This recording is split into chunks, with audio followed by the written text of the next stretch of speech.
Hello दोस्तों, आप सभी लोगों का स्वागत है आपके अपने चैनल एग्ज़ाम तरंग पर। मेरा नाम है विकास। दोस्तों, आप सभी लोगों को पता है कि हम लोग एसएससी एमटीएस के जो प्रीवियस क्वेश्चंस हैं यानी प्रीवियस एग्ज़ाम के जो क्वेश्चंस हैं उनको सॉल्व कर रहे हैं। और हमने 2 तारीख के जितने भी प्रश्न थे यानी कि तीनों शिफ्टों के मिला के उनको हम लोगों ने सॉल्व कर लिया है, यानी कि 2 मई 2023 के। आज जो है हम वो 3 मई की फर्स्ट शिफ्ट का पेपर देखेंगे। तो आइए चलते हैं प्रश्नों पर। आज का पहला प्रश्न है, 2011 की जनगणना के अनुसार निम्न में से किस केंद्र शासित प्रदेश का लिंगानुपात सबसे कम है? दमन और दीव, अंडमान और निकोबार द्वीप समूह, लक्षद्वीप, दादर नागर हवेली। तो इसका सही जवाब है ऑप्शन नंबर ए, दमन और दीव। और इसको बात करें हम तो पहले नंबर पे है यानी सबसे कम में दमन दीव, दूसरे नंबर पे है ये दादर नागर हवेली, पहले नंबर पे ये दमन और दीव। और सबसे ज़्यादा की बात करें तो अभी हमने पिछले वीडियो में देखा था कि सर्वाधिक जो लिंगानुपात है केंद्र शासित प्रदेशों में सबसे ज़्यादा है वो किसका? पुडुचेरी का, यानी कि 1038। और दूसरे नंबर पे जो है वो है आपका लक्षद्वीप और तीसरे नंबर पे है अंडमान और निकोबार द्वीप समूह। तो इस प्रश्न का जो हमारा सही जवाब है वो है ऑप्शन नंबर ए, यानी कि दमन और द्वीप यहाँ का जो लिंगानुपात है सबसे कम है केंद्र शासित प्रदेशों में। चलते हैं अगले प्रश्न पे। ड्रीम्स फ्रॉम माय फादर की आत्मकथा है Anne Frank, Benito Mussolini, Benjamin Franklin, Barack Obama. तो इसका सही जवाब है option number D, Barack Obama. चलते हैं अगले प्रश्न पे। अक्टूबर 2022 तक भारत में डैश तक वार्षिक आय वाले परिवार को दिया जाने वाला संपार्श्विक मुक्त ऋण एक सूक्ष्म वित्तीय ऋण कहलाता है? 5 लाख तक, 8 लाख, 3 लाख, 1 लाख। तो ये दोस्तों करंट का प्रश्न था। तो इसका सही जवाब है ऑप्शन नंबर सी, 3 लाख। निम्नलिखित में से किस गीत की रचना प्रसिद्ध भारतीय संगीतकार राहुल देव वर्मन ने की थी? राहुल देव मतलब आर.डी. वर्मन। किसी की मुस्कुराहटों पे हो निसार, केसरिया, ये दोस्ती हम नहीं तोड़ेंगे, ए दिल मुश्किल। अब देखिए इस प्रकार के भी प्रश्न पूछ ले जाते हैं गानों से रिलेटेड। तो देखिए इसका जो सही जवाब है वो है ऑप्शन नंबर सी, ये दोस्ती हम नहीं तोड़ेंगे। और दोस्तों ये किस मूवी का सॉन्ग है तो आप लोगों को पता होगा, फेमस मूवी जो है शोले, अमिताभ बच्चन और धर्मेंद्र। तो इसका सही जवाब है ऑप्शन नंबर सी। बैटरी में किस प्रकार का ऊर्जा रूपांतरण होता है? रासायनिक ऊर्जा का ध्वनि ऊर्जा में, रासायनिक ऊर्जा का विद्युत ऊर्जा में, रासायनिक ऊर्जा का प्रकाश ऊर्जा में। यहाँ पे 2 बार हो गया दोस्तों प्रकाश। और यांत्रिक ऊर्जा का रासायनिक ऊर्जा में। तो इसका सही जवाब है ऑप्शन नंबर बी, रासायनिक ऊर्जा का विद्युत ऊर्जा में। चलते हैं अगले प्रश्न पे। पुथुमईपेल योजना किस राज्य सरकार द्वारा शुरू की गई है? महाराष्ट्र, आंध्र प्रदेश, केरल, तमिलनाडु। इसका सही जवाब है ऑप्शन नंबर डी, तमिलनाडु। दोस्तों हम लोगों ने देखा है कि तमिलनाडु हर शिफ्ट में जो पिछले हम लोग 3 पेपर किए हैं आज ये तमिलनाडु से कोई ना कोई रिलेटेड प्रश्न जरूर पूछा गया है। तो लगता है कि जो एग्जामिनर था वो तमिलनाडु को उसने ध्यान में रखते हुए टारगेट किया है। वो तो तमिलनाडु से उसने हर सेट में एक प्रश्न जरूर पूछा गया, चाहे वो नृत्य से संबंधित हो चाहे कोई अन्य टॉपिक से संबंधित हो, लेकिन जो है एक प्रश्न जरूर है। तो इसका जो सही जवाब है option number D, Tamil Nadu. Ramappa मंदिर किस देवता को समर्पित है? भगवान विष्णु, भगवान शिव, भगवान राम, भगवान इंद्र। तो इसका सही जवाब है ऑप्शन नंबर बी, भगवान शिव यानी रुद्र। और दोस्तों ये है कहाँ पे, तो ये है तेलंगाना में, तेलंगाना में है। और आपको बता दें कि ये यूनेस्को की सूची में भी दर्ज है, यानी कि एक विश्व विरासत स्थल है ये।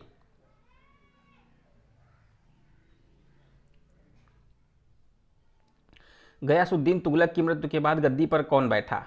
महमूद तुगलक, मोहम्मद बिन तुगलक, खुसरो खान, मुबारक खान। तो इसका सही जवाब है ऑप्शन नंबर बी, मोहम्मद बिन तुगलक। और इसी का दोस्तों क्या नाम था? जूना खां। और इसी ने ही अमीर एक कोही की स्थापना की थी।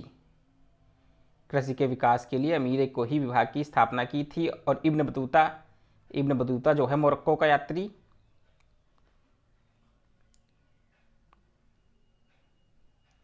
तो इसी शासनकाल में आया था। अब चलते हैं अगले प्रश्न में। निम्नलिखित में किस अनुच्छेद में सार्वजनिक क्षेत्र में रोजगार से संबंधित मामलों में अवसर की समानता का उल्लेख किया गया है? अनुच्छेद 14, अनुच्छेद 17, अनुच्छेद 16, अनुच्छेद 15।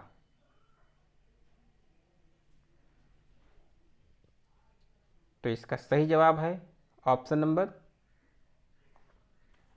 सी, अनुच्छेद 16। और आप लोगों को हम लोगों ने कल पढ़ा था अनुच्छेद 14 कानून के समक्ष समानता, और अनुच्छेद 17 में था अस्पृश्यता का उन्मूलन, और अनुच्छेद 18 में था अनुच्छेद 15 में था कि किसी भी राज्य में जाति लिंग के आधार पर भेदभाव नहीं किया जा सकेगा।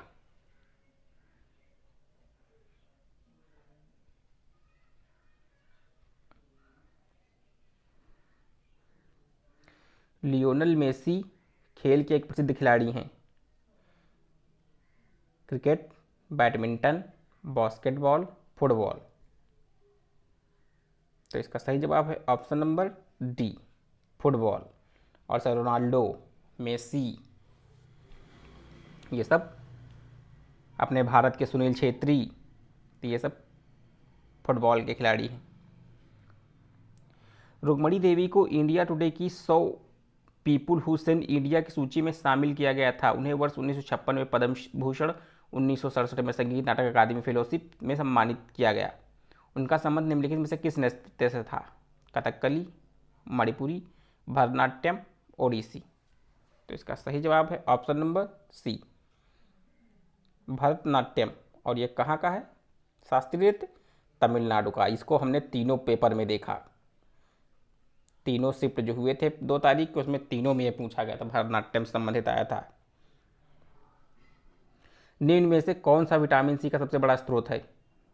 गाय का दूध, आलू, खीरा, नींबू। तो आप लोगों को पता होगा विटामिन सी यानी कि खट्टे फल। हम विटामिन सी की बात करें तो खट्टे फल यानी कि इसमें नींबू, नींबू है आपका, आंवला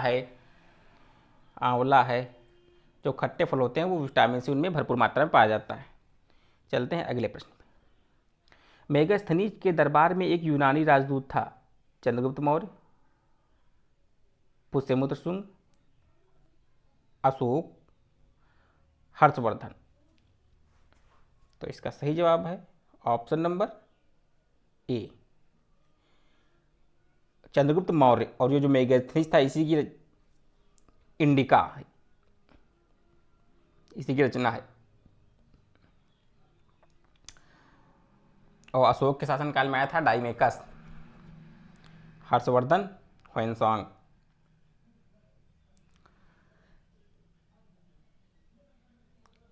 निम्न में से कौन सा विद्रोह सन 1855-56 के बीच हुआ था? संताल विद्रोह, कोल विद्रोह, रामोसी विद्रोह, पाइका विद्रोह। तो इसका सही जवाब है, बताइए आप लोग। तो इसका सही जवाब संथाल विद्रोह। और ये दोस्तों कब हुआ था, तो ये हुआ था आपका 1855 में। और इसका प्रश्न एक बार ये पूछा गया था यूपीएसआई की शिफ्ट में, एक पेपर आया था कि इसके जो संथाल विद्रोह के नेतृत्वकर्ता कौन थे, तो वो थे सिद्धू कान्हू।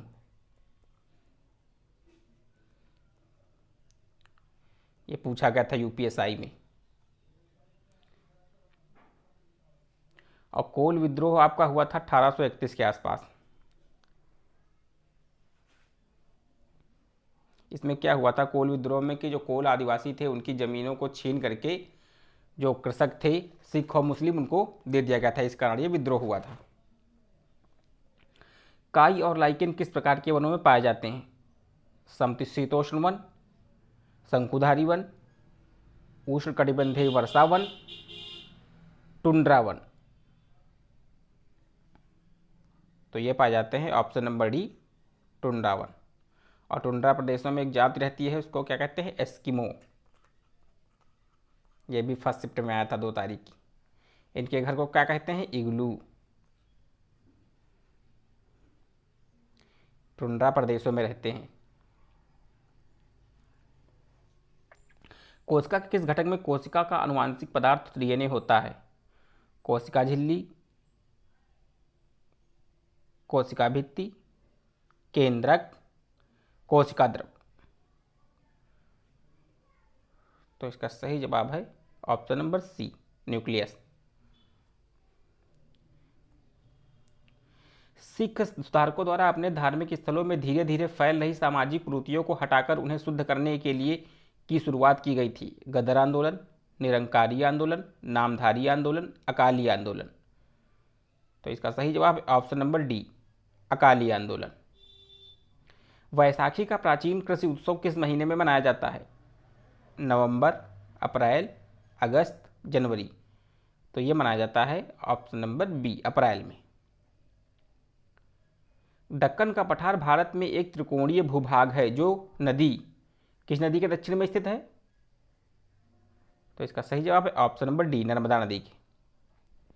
भारत में पहला उच्च न्यायालय सन में स्थापित किया गया था? किस सन में स्थापित किया गया? तो यह स्थापित किया गया था 1862 में। कहाँ? कोलकाता में।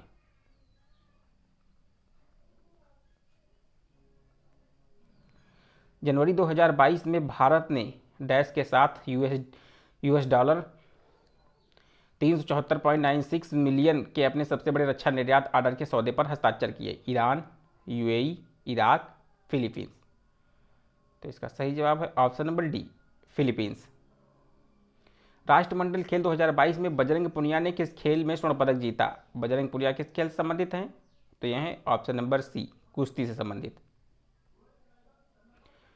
1989 में राष्ट्रीय ग्रामीण रोजगार कार्यक्रम में शामिल कर लिया गया था किसको? रोजगार आश्वासन, ग्रामीण भूमिहीन रोजगार गारंटी कार्यक्रम, इंदिरा आवास योजना, जवाहर रोजगार योजना। तो इसका सही जवाब है ऑप्शन नंबर डी, जवाहर रोजगार योजना।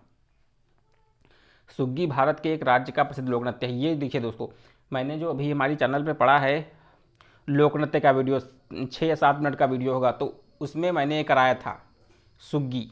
आप लोग जाके देखिएगा, उसमें आपको मिलेगा ये। तो ये कहाँ का है लोक नृत्य है? तो यह है ऑप्शन नंबर बी, कर्नाटक का। तो 5-6 मिनट का वीडियो है, उसको आप लोग देख लीजिएगा। तो कोई भी अगर लोक नृत्य पूछा जाएगा तो आप उससे बाहर नहीं जाएगा। चलते हैं अगले प्रश्न पे। मनुष्य के आरंभिक विकास के प्रागैतिहासिक काल को सामान्यतः के नाम से जाना जाता है? तो ये जाना जाता है ऑप्शन नंबर ए, पुरापाषाण युग। तो दोस्तों ये रहे हमारे 3 मई 2023 के फर्स्ट शिफ्ट के एसएससी एमटीएस हवलदार के पेपर क्वेश्चन। तो आप लोगों को वीडियो कैसा लगा कमेंट बॉक्स में अवश्य बताइएगा। अगर वीडियो अच्छा लगा हो तो चैनल को लाइक एंड सब्सक्राइब अवश्य करिए। मिलते हैं कल अगली शिफ्ट के पेपर में, तब तक के लिए जय हिंद।